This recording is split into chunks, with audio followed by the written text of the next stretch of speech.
اوفا بعہدہ، بلا کیوں نہیں، جو بھی اپنے وعدے کو پورا کرے، جو بھی وعدے کی پاسداری کرے، واتقا اور تقوی اختیار کرے، فإن اللہ یحب المتقین، بے شک اللہ تعالیٰ متقین کو پسند کرتے ہیں۔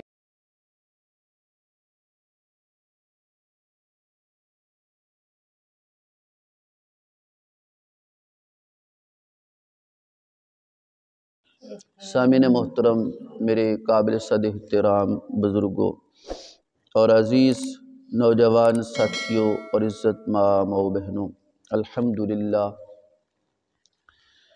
کل کے درس میں اللہ تبارک و تعالی نے فرمایا کہ یہودیوں کی جو تدبیر تھی، پروپیگنڈا تھا، منصوبہ تھا، اس کا ذکر ہوا،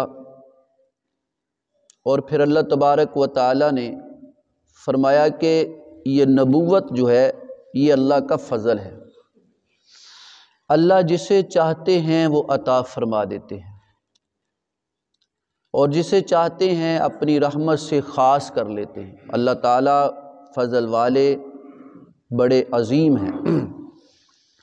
آج کے درس میں ان کی مالی خیانت کا ذکر ہے، یہودیوں کی مالی خیانت، اس کا ذکر ہے۔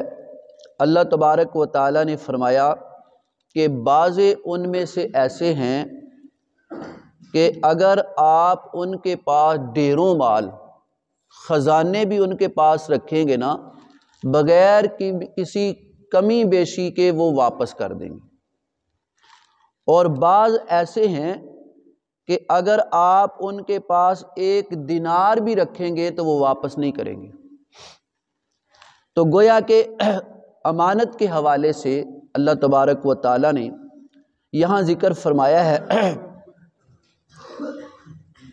اصل میں یہودیوں کے بڑے جو عالم تھے وہ 10 علماء تھے، یہودیوں کے بڑے بڑے 10 علماء، اور ان میں سے جو مسلمان ہوئے صرف ایک عبداللہ بن سلام مسلمان ہوئے، اور باقی اسلام کی دولت سے محروم رہے۔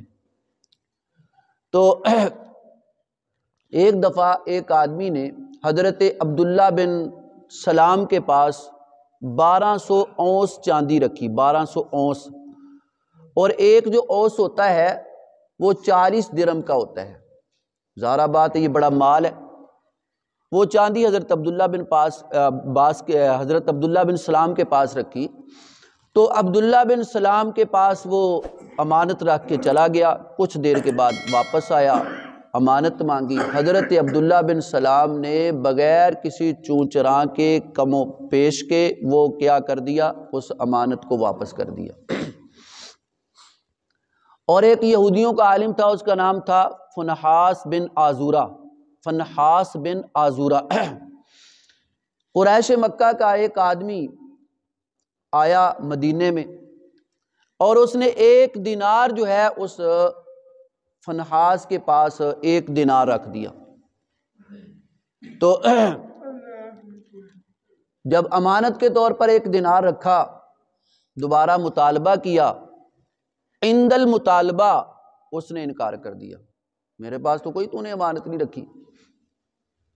تو اس کے پاس اس کا شاگرد بھی تھا، اس شاگرد نے کہا کہ حضرت صاحب تیرے پاس اس نے امانت رکھی ہے، 1 دینار اس نے آپ کو دیا ہے۔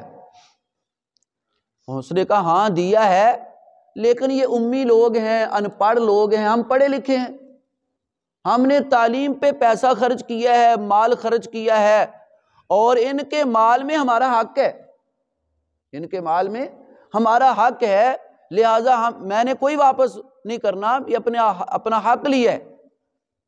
تو غرض وہ پریشان ہو کے واپس چلا گیا۔ وہ قریشی جو تھا اس نے کسی اور کو جا کے کہا کہ ایسے ایسے، جو میں نے تو اس کو بزرگ سمجھ کے، ایک بڑا آدمی سمجھ کے اس کے پاس امانت رکھی ہے، اس نے واپس ہی نہیں کی۔ اس نے کہا اس طرح کر کہ تو جو ہے اس کو کہہ جا کے کہ تو میرا دینار واپس کر، وگرنہ میں جا کے اعلان کر دوں گا کہ یہ فلاں آدمی ہے اور اس نے میرا 1 دینار لیا ہے اور یہ دینار میرا واپس نہیں کر رہا، اور اس بدنامی کے ڈر سے اس نے وہ دینار کیا کر دیا، واپس کر دیا۔ اب دینار جو ہے اب وہ سونے کا ہوتا ہے اور درم چاندی کا ہوتا ہے، درم چاندی کا ہوتا ہے۔ اور امام ابن کثیر رحمۃ اللہ علیہ نے لکھا ہے کہ دینار دو لفظوں سے مشتمل ہے، دینار دو لفظوں سے مشتمل ہے، ایک دین اور ایک نار سے۔ دین کا معنی ہوتا ہے عقیدہ، دین، اور نار کا معنی ہوتا ہے آگ، نار کا معنی ہوتا ہے آگ۔ اب انہوں نے فلسفہ یہ نکالا ہے امام ابن کثیر رحمۃ اللہ علیہ نے، اگر دولت کو، دینار کو صحیح طرح بندہ استعمال کرے جہاں استعمال کرنے کا حق ہے، تو گویا کہ وہ دین والا بنے گا۔ کیا بنے گا؟ دین والا بنے گا۔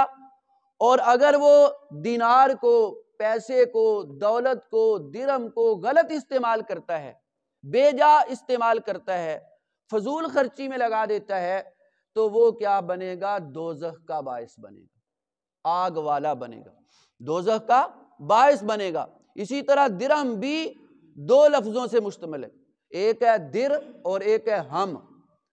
در کا معنی ہوتا ہے بہانہ، اور ہم کا معنی ہوتا ہے غم، ہم کا معنی ہوتا ہے غم۔ تو معنی یہ ہوگا کہ غم کا باعث، تو درہم سے بھی یہی نکلا کہ جو درہم ہے وہ غم کا باعث ہے۔ اب دیکھو، اگر کسی کے پاس پیسہ نہ ہو، درہم نہ ہو، پھر بھی پریشان ہے، اگر ہو تو پھر بھی پریشان ہے کہ میں کہاں لگاؤں اور اس کو کہاں رکھوں، کیسے استعمال کروں، ہر لحاظ میں کیا ہے؟ پریشانی ہے۔ تو اس واسطے یہ غم کا باعث، امام ابن کثیر رحمۃ اللہ علیہ فرماتے ہیں یہ غم کا باعث ہے۔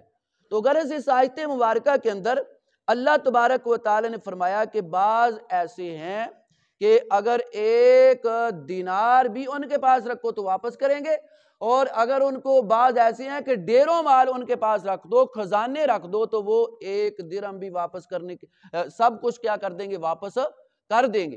اور ایک بعض ایسے ہیں ایک دینار ایک درہم بھی رکھو تو واپس نہیں کریں گے۔ تو مطلب یہ ہوا کہ یہ جو ہے امانت جو ہے، جو اچھی صفت ہے، چاہے کسی غیر مسلم کی بھی کیوں نہ ہو، اللہ نے اس کی تعریف بیان کی ہے، اللہ نے اس کی کیا بیان کی ہے؟ تعریف بیان کی ہے۔ اور اسی طرح جو مسلمان ہے، قرآن پڑھنے والا ہے، کسی کی اچھی صفت کو کیا کرے گا؟ بیان کرے گا، چاہے وہ کسی غلط آدمی کی کیوں نہ ہو، جو متعصب نہ، شرط ہے کہ متعصب نہ ہو۔ اگر متعصب ہو تو چاہے جو مسالک کا لحاظ ہے، مسالک کے لحاظ کا اعتبار کرتے ہوئے بھی بعض لوگ ہیں جو ہیں ایک مسلک والا دوسرے مسلک کی اگر کوئی تعریف سامنے آتی ہے تو وہ تعریف کبھی نہیں کرے گا، تعریف کبھی نہیں کرے گا۔ اگر کوئی مسلمان متعصب نہیں ہے، اگر کوئی مسلمان متعصب نہیں ہے، تو وہ چاہے کوئی بھی ہو، غلط بھی ہو، اس کی نظر میں غلط ہو، تو اچھی صفت اس کے سامنے آتی ہے تو اس کو بیان کرنا کرے گا۔ اور یہ قرآنی اصول ہے، یہ کیا ہے؟ قرآنی اصول ہے۔ اللہ تبارک و تعالی یہودیوں کی جو اچھی صفت ہے وہ کیا کر رہے ہیں؟ بیان کر رہے ہیں کہ چاہے وہ غلط ہیں لیکن جو اچھی صفت ہے، سارے یہودی برابر نہیں ہیں، سارے یہودی برابر نہیں ہیں، ان میں سے بعض اچھے بھی ہیں، ان میں سے بعض اچھے بھی ہیں، نیک بھی ہیں۔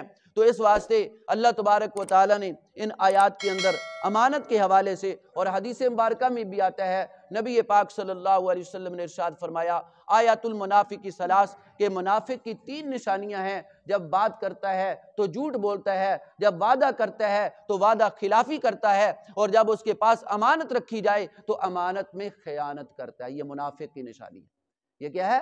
منافق کی نشانی ہے۔ تو معلوم ہو گیا اگر کوئی کیا کرے، کوئی روپیہ، درہم، دینار کوئی امانت کے طور پر رکھے تو جیسے اس نے رکھا ہے ویسے ہی واپس کرے، ویسے ہی واپس کرے۔ یہ کیا ہے؟ قرآنی اور حدیث کیا ہے؟ اصول ہے، قرآن کا اور حدیث کا اصول اللہ تبارک و تعالی نے کیا کیا ہے؟ بیان فرمایا۔ تو اللہ تبارک و تعالی نے آیات کے اندر ارشاد فرمایا وَمِنْ أَهْلِ الْكِتَابِ مَنْ إِنْ تَأْمَنْهُ بِقِنْطَارٍ يُؤَدِّهِ إِلَيْكَ، اہل کتاب میں سے بعض وہ ہیں کہ اگر ان کے پاس امانت رکھو، قنطار، ڈیروں مال، خزانے، یؤدیہ الیک، آپ کی طرف وہ واپس کریں گے۔ اور ان میں سے بعض ایسے ہیں کہ اگر ان کے پاس 1 دینار بھی رکھو، لا یؤدیہ الیک، واپس کرنے کے لیے تیار نہیں ہوں گے۔ الا ما دمت علیہ قائما، ہاں آپ ان پر کھڑے رہیں۔ کھڑے ہونے سے مراد ہے کہ پوچھتے رہیں، بھئی اتنے پیسے تیرے پاس رکھے ہیں۔ اور اس سے یہ مسئلہ بھی نکلتا ہے کہ جس نے کسی کو دیا ہے نا کوئی قرضہ وغیرہ، تو جس کو دیا ہے تو اگر اس سے پوچھے تو اس کو پوچھنے کا حق ہے، اس سے پوچھ سکتا ہے، اس سے پوچھ سکتا ہے، وقتاً فوقتاً اس کو یاد دلاتا رہے کہ میں نے بھائی اس وقت فلاں تو تجھے جو ہے مال دیا تھا، فلاں وقت واپس لینا ہے، اس سے یعنی پوچھ سکتا ہے، پوچھنے کا حق ہے۔ ذالک بانہم قالوا لیس علینا فی الامیین سبیل، یہ اس وجہ سے انہوں نے کہا، یہودیوں نے کہا، لیس علینا فی الامیین سبیل، نہیں ہے ہم پر ان پڑھوں میں کوئی رستہ، ان پڑھوں میں کوئی الزام نہیں ہے کہ یہ جو مکے والے ہیں، یہ قریش مکہ ہے، یہ کیا ہیں، ان پڑھ ہیں، ہم پڑھے لکھے لوگ ہیں، ہم نے اتنا پیسہ تعلیم پہ لگایا ہے، اگر ان کا کچھ کھا بھی لیں تو کوئی حرج نہیں، حالانکہ یہ سراسر غلط ہے، یہ سراسر غلط ہے۔ ایسا کوئی جو ہے فلسفہ نہیں چلتا اسلام میں، اسلام میں ایسا فلسفہ نہیں چلتا۔ ہاں مال وہی جائز ہوگا جو کسی کی خوشی سے لیا جائے، کسی کی خوشی سے لیا جائے، اگر خوشی سے ہٹ کر اور اس کو ناراض کر کے اس کا مال لیا جائے تو وہ کیا ہوگا، یعنی دوزخ کا باعث بنے گا۔ تو فرمایا ذالک بانہم قالوا لیس علینا فی الامیین سبیل، انہوں نے کہا کہ ہم پر امیوں میں، ان پڑھوں میں کوئی الزام نہیں ہے، کوئی رستہ نہیں ہے۔ وَيَقُولُونَ عَلَى اللَّهِ الْكَذِبَ، اللہ فرما رہے ہیں کہ وہ کہتے ہیں اللہ پر جھوٹ، ایسی کوئی بات نہیں ہے۔ وَهُمْ يَعْلَمُونَ، وہ جانتے ہیں کہ ہماری کتاب تورات انجیل میں بھی یہ بات نہیں ہے کہ امیوں سے کھا لو جتنا بھی کھایا جاتا ہے۔ بَلَا مَنْ أَوْفَى بِعَهْدِهِ، بلا کیوں نہیں، جو بھی اپنے وعدے کو پورا کرے، جو بھی وعدے کی پاسداری کرے، وَاتَّقَى، اور تقوی اختیار کرے، فَإِنَّ اللَّهَ يُحِبُّ الْمُتَّقِينَ، بے شک اللہ تعالیٰ متقین کو پسند کرتے ہیں۔ اللہ سے دعا ہے کہ اللہ عمل کی توفیق عطا فرمائے۔ وَمَا عَلَيْنَا إِلَّا